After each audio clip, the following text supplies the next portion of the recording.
Hello student, अब आपको 3D geometry का पार्ट नंबर 4 कराते हैं।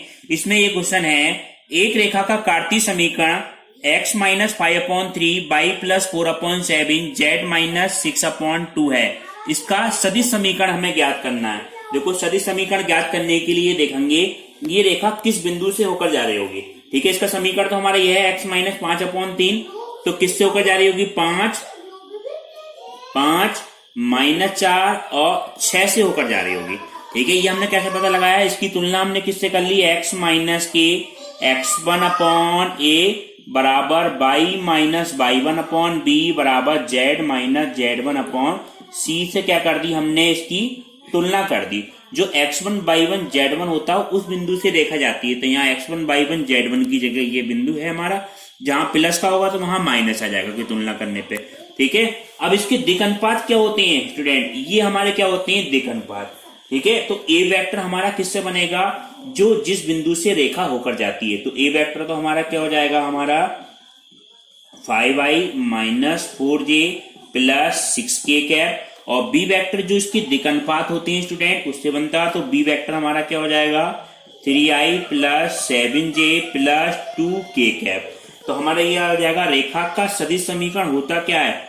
रेखा का सदिश समीकरण हमारा होता है स्टूडेंट आर वेक्टर बराबर ए प्लस के लैम्डा बी वेक्टर। अब ए वेक्टर का तो मान हमारा स्टूडेंट ये है 5i minus 4j plus 6k और प्लस लैम्डा बी वेक्टर का मान कितना है? 3i plus 7j plus 2k। ये आर वेक्टर हमारा ये क्या आ गया? आंसर आ गया। रेखा का सदिश समीकरण से कार्तीय समीकरण से क्या निकाल लिया हमने? सदिश समीकरण निकाल लिया स्टूडेंट।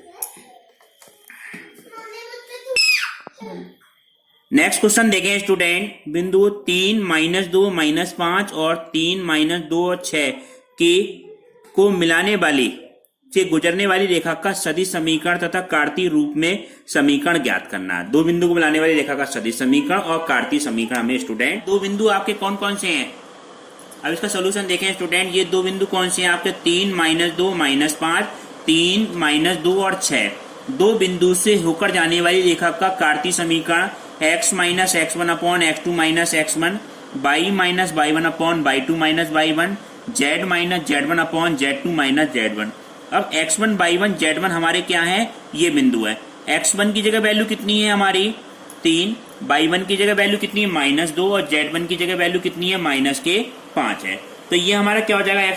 x माइनस x1 की जगह -3 हो जाएगा। यहाँ पे माइनस पहले से, इस वजह से y प्लस 2 हो गया, माइनस यहाँ पहले से तो z प्लस 5 हो गया। नीचे क्या हो जाएगा स्टूडेंट? x2 माइनस x1, तो 3 माइनस 3 ये 0 हो जाएगा। -2 और -2 यानी कि प्लस का 2 ये भी 0 हो गया। z2 माइनस z1 तो 6 प्लस 5 ये कितना हो गया? 11 हो गया। ये आपका क्या हो गया? आंसर हो गया। अब इसका देखो, हमें क्या निकालना? सदिश समीकरण निकालना है स्टूडेंट। ठीक है, ये तो हमारा क्या हुआ? कार्तीय समीकरण। तो दो बिंदु से इसका सदिश समीकरण क्या होगा? सदिश समीकरण। दो बिंदु से होकर जाने वाली रेखा का सदिश समीकरण हमारा होता है आर वेक्टर बराबर ए प्लस के लैम्डा बी माइनस ए वेक्टर। ठीक है स्टूडेंट, ये वाला होता है। अब ए वेक्टर की जगह वैल्यू कितनी है? 3i माइनस 2j और माइनस कितना है? 5k। ठीक है, ए वेक्टर तो जिससे बनता है ये वाला। और बी वेक्टर हमारा क्या बनेगा? लास्ट वाला पॉइंट 3i माइनस 2j और प्लस 6k। ये दोनों मान इसमें लगा दो तो क्या आ जाएगा आंसर? ए वेक्टर की जगह 3i minus 2j minus 5k और प्लस के लैम्डा 3i माइनस 2j और प्लस 6k। ये आपका क्या हो गया? आंसर आ गया।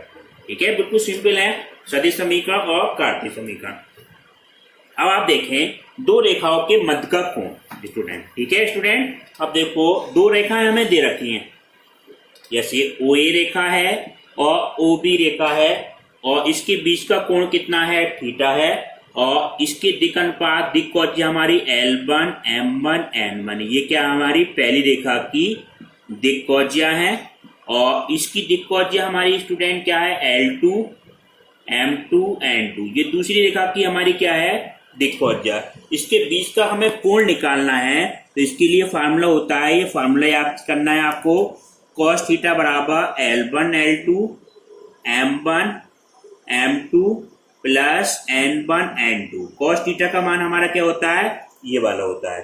ठीक है, यहाँ OA क्या है हमारा, L1 M1 N1 क्या है, OA रेखा की त्रिज्या है, दिक् त्रिज्या, और L2 M2 N2 क्या है, OB रेखा की दिक् त्रिज्या है।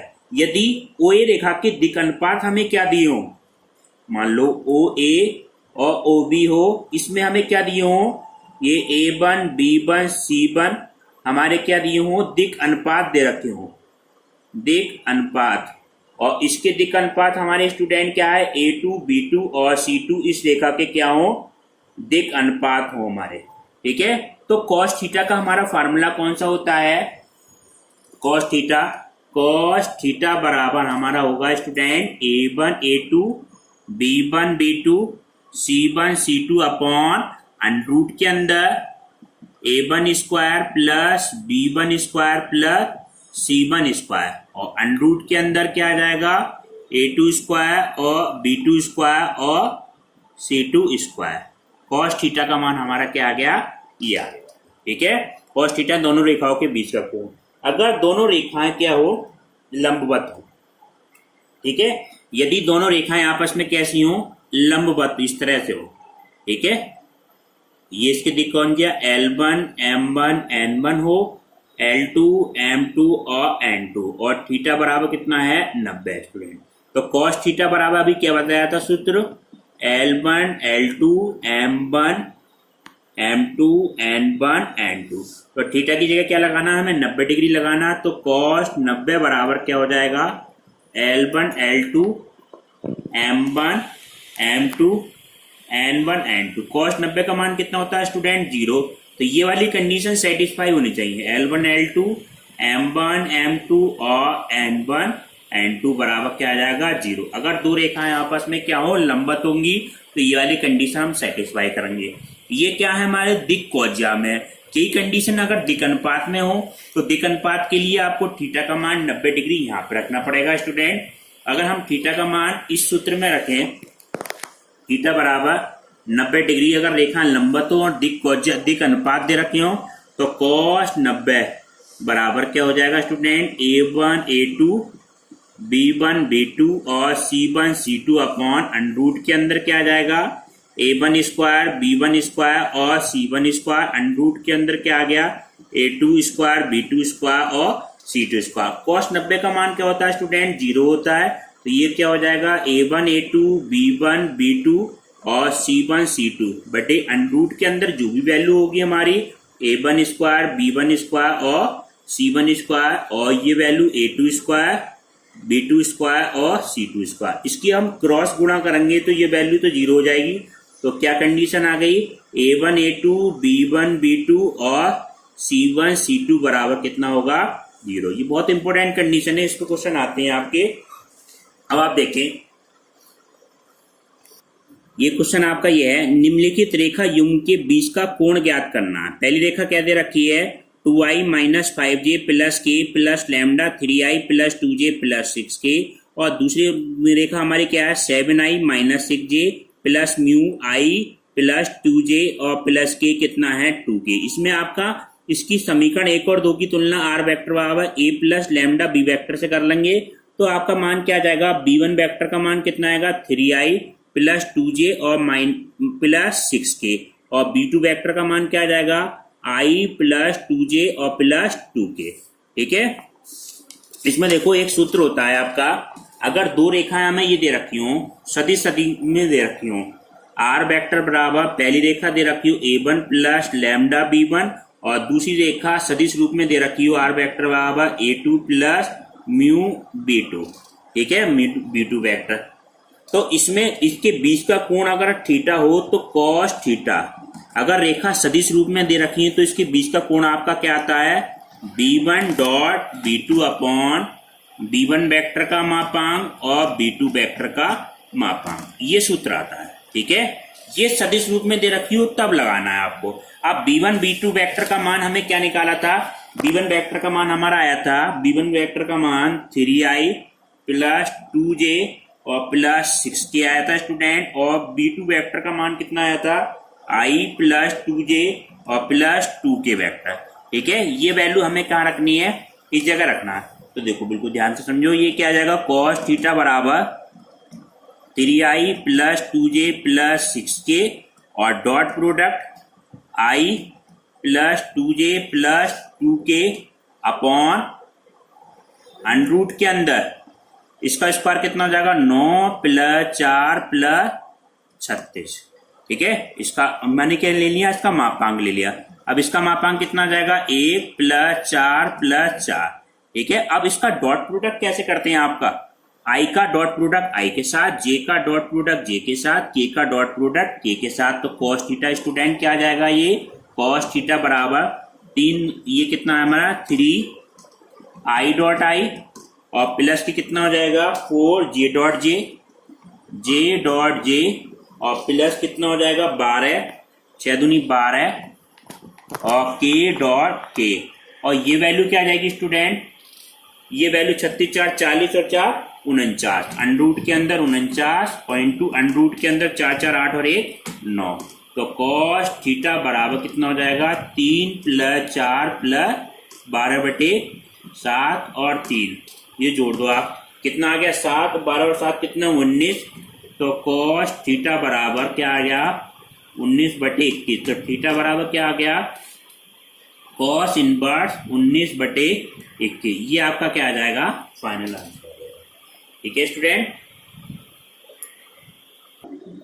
नेक्स्ट क्वेश्चन आपका स्टूडेंट ये है, निम्नलिखित रेखा युग्मों के बीच का कोण ज्ञात करना है, x/2 y/2 z/1 और दूसरी वाली रेखा है x - 5/4 y - k 2/1 और z - 3/8। देखो इसमें देखो कौन सा सूत्र लगेगा, ये रेखा हमारी सूत्र आपका लगेगा, ये रेखा हमारी कौन कौन सी है, x/2 y/2 और z/1 पहली रेखा दे रखी है, दूसरी रेखा x - 5/4 y - 2/1 और z - 3/8। ठीक है, बीच दो रेखाओं के बीच का कोण क्या होता है student, a1 a2 b1 b2 और c1 c2 बटे अंडर रूट के अंदर क्या आता है, a1 स्क्वायर b1 स्क्वायर और c1 स्क्वायर, और इसका मान क्या आता है a2 स्क्वायर b2 स्क्वायर और c2 स्क्वायर।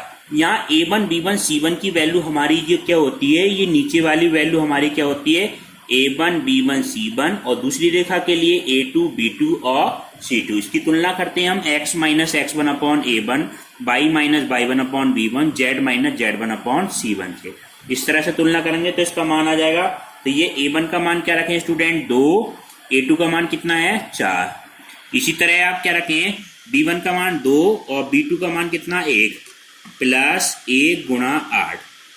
ठीक है, अब a1 square b1 square c1 square, तो एक ब्रैकेट में ये आ जाएगा आपका 4 प्लस 4 प्लस 1, अंडर रूट के अंदर 16 प्लस 1 प्लस 9। तो ये वैल्यू कितनी आ जाएगी, 4 दूनी 8 8, ये स्टूडेंट वैल्यू आई 4 दूनी 8 प्लस 2 प्लस 8 बटे कितना आ गया, अंडर रूट के अंदर 9, 9 का मतलब कितना आ जाएगा 3 आ जाएगा, वर्गमूल निकालेंगे तो अंडर रूट के अंदर कितना हो जाएगा, ये वैल्यू इसका स्क्वायर हमने करा 8 का स्क्वायर, ये वैल्यू क्या आ जाएगी स्टूडेंट 64 आएगी। ठीक है, तो इसको अगर हम जोड़ेंगे 6 7 7 4 11, अंडर रूट के अंदर कितना आएगा, ये 81 आएगा। अब ये जोड़ दो 8 8 16 17 18 बटे 3 गुणा 9। ठीक है, 9 दूनी 18, तो ये वैल्यू कितनी आ जाएगी 2/3। तो थीटा बराबर कितना आ जाएगा, कॉस इनवर्स 2/3। ये आपका क्या आ गया, फाइनल आंसर आ गया। अब आपको HW के लिए क्वेश्चन देते हैं, आपको ये क्वेश्चन आपको HW प्रैक्टिस के लिए करनी है।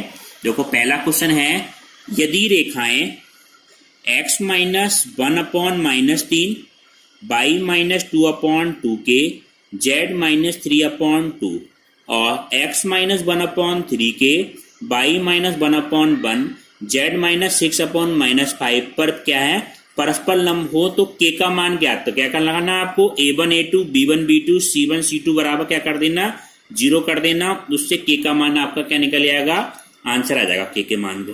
दूसरा क्वेश्चन ये करना है स्टूडेंट, रेखा है 5 - x/3 y + 3/-4 z - 7/0 x upon 1 minus by upon 2 z minus 6 upon 2 के मध्य का कोण ज्ञात करना। डायरेक्ट सूत्र लगाना है, मगर इसको कंडीशन में एक बात का ध्यान रखना, माइनस कॉमन लेके यहाँ पे -3 कर लेना। ठीक है स्टूडेंट, ऐसी माइनस कॉमन लेके यहाँ -2 कर लेना, उसके बाद में डायरेक्ट सूत्र लगा देना, आपका आंसर आ जाएगा। नेक्स्ट क्लास अगले पार्ट में कराएंगे स्टूडेंट।